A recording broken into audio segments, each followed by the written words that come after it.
Hello everyone. आज अपन बात करने वाले राजस्थान की अक्षांशीय और देशांतरीय स्थिति। क्या होता है अक्षांश, क्या होता है देशांतर। तो अक्षांश और देशांतर रेखाओं के बारे में आपने अच्छे से पढ़ा होगा। अक्षांश वे रेखाएं होती है, दोनों रेखाएं काल्पनिक होती है। अक्षांश और देशांतर दोनों रेखाएं काल्पनिक होती है जो ग्लोब के ऊपर खींची जाती है। अक्षांश रेखाएं मैं बता देता हूं। अक्षांश रेखाएं वो होती है जो पूर्व से पश्चिम की ओर खींची जाती है, जबकि देशांतर रेखाएं उत्तर से दक्षिण की ओर खींची जाती है। जो खड़ी रेखाएं होती है वो देशांतर रेखाएं होती है और जो आड़ी रेखाएं होती है वो अक्षांश रेखाएं होती है। तो इन अक्षांश और देशांतर का जो यूज है वो किसी भी देश या किसी स्थान उसकी स्थिति को बताने के लिए किया जाता है। अक्षांश स्थिति क्या है तो 23 डिग्री 3 मिनट से राजस्थान की जो अक्षांश स्थिति है वो कहां से कहां तक है 23 डिग्री। इसको डिग्री बोलेंगे, इसको मिनट बोलेंगे अपन, ठीक है।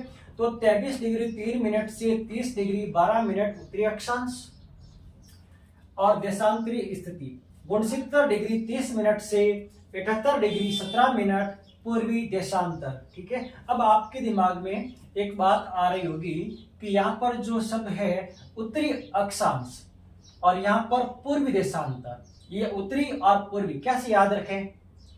तो बहुत सिंपल है, वेरी सिंपल है याद रखना, आपको रटना नहीं है। उत्तरी अक्षांश क्यों आया, दक्षिणी अक्षांश क्यों नहीं आया, पूर्वी देशांतर यहाँ पर क्यों आया, पश्चिमी देशांतर भी तो आ सकता था। तो उसके लिए आप देखो ये जो ग्लोब है, यदि अपन इस ग्लोब के दो टुकड़े करें, दो पार्ट करें, ये दो पार्ट कर दिए अपन ने। ऊपर वाला भाग उत्तरी गोलार्ध, नीचे वाला भाग दक्षिणी गोलार्ध, कोई दिक्कत नहीं। तो उत्तर वाला जो भाग उत्तरी भाग है ना, इसको बोलेंगे अपन, ये सारी की सारी अक्षांश रेखाएं होती है ऐसे। तो ऊपर वाले जितने भी अक्षांश है ना सबको बोलेंगे अपन उत्तरी अक्षांश, ठीक है। तो उनको बोलेंगे अपन उत्तरी अक्षांश। तो ये उत्तरी गोलार्ध हो जाएगा आपका और उत्तरी अक्षांश, सबको उत्तरी अक्षांश कहेंगे। नीचे वाला भाग दक्षिणी गोलार्ध है। तो जितनी भी अक्षांश रेखाएं दक्षिण के अंदर है वो दक्षिणी अक्षांश कहलाती है। उसी प्रकार से अगर अपन इस ग्लोब के वर्टिकली है ना, एक लंबवत रूप से इसके टुकड़े कर दें,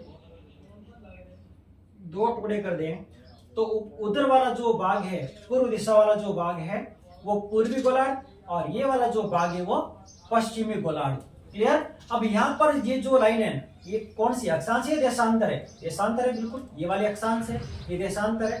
तो ये जो रेखाएं होती है वो देशांतर रेखाएं होगी। जितनी भी इस लाइन से पूर्व की ओर जो रेखाएं होती है देशांतर रेखाएं, उनको बोलेंगे पूर्वी देशांतर। क्या बोलेंगे, पूर्वी देशांतर।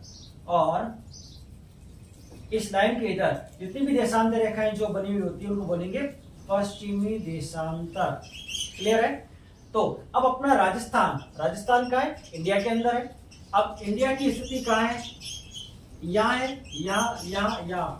तो अपन देखते हैं कि राजस्थान की जो स्थिति है इस भाग के अंदर है। और ये डायरेक्शन कौन सी है, उत्तर, ये पूर्व, ठीक है, ये दक्षिण, ये और आपके पश्चिम। तो ये जो भाग है इसको बोलेंगे अपन क्या, उत्तर पूर्वी।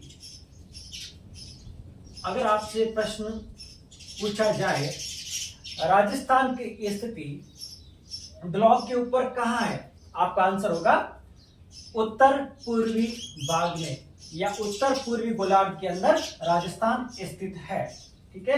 किन अक्षांश के बीच में, 23 डिग्री 3 मिनट से 30 डिग्री 12 मिनट और 69 डिग्री 30 मिनट से 78 डिग्री 17 मिनट पूर्व देशांतरीय। क्या है, देशांतरीय स्थिति। मैप के अंदर देखिए और क्लियर हो जाएगा। 23 डिग्री 3 मिनट, यहाँ पर डिग्री और मिनट अलग अलग दर्शा रखा है। आपको पता है ये 23.5 डिग्री नहीं है, 23 डिग्री 30 मिनट होता तो ये थोड़ा कहाँ नीचे आएगा, ये ऊपर। अभी नीचे क्या, नीचे विषुवत रेखा है 0 डिग्री। जैसे जैसे ऊपर चलेंगे 23 डिग्री 24 डिग्री 25 डिग्री, ठीक है, और बीच में जो मिनट आ जाएंगे आपके।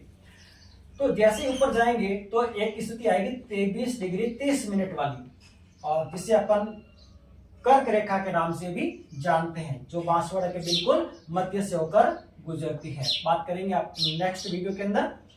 तो अक्षांश स्थिति 23 डिग्री 30 मिनट 23 डिग्री 3 मिनट उत्तरी अक्षांश से 30 डिग्री 12 मिनट उत्तरी अक्षांश और वहीं देशांतरी स्थिति की बात करें तो 69 डिग्री 30 मिनट से 78 डिग्री 17 मिनट क्या पूर्वी देशांतर। ठीक है, उसके बाद में यहां पर मैंने कुछ नाम लिखा है जिलों के नाम। तो ये 4 जिले हैं जो चारों किनारों पर है, और ये जो नाम है आपके ये गांव के नाम। ठीक है, तो यहाँ पर जो गांव है जैसलमेर जिला सबसे पश्चिम के अंदर, और सबसे पूर्व के अंदर धौलपुर जिला, सबसे उत्तर के अंदर कौन सा गंगानगर, और सबसे दक्षिण में बांसवाड़ा। तो यहाँ अपन बात करेंगे सम, जैसलमेर जिले के अंदर एक सम गांव है जो सबसे पश्चिमतम गांव है सम। उसी प्रकार से दक्षिण के अंदर कौन सा गांव है, बोरकुंड गांव, बांसवाड़ा जिले का बोरकुंड गांव। ठीक है, उसी प्रकार से गंगानगर जिले का जो गांव है उत्तरतम गांव अपना कोना गांव, नाम क्या उसका, कोना गांव।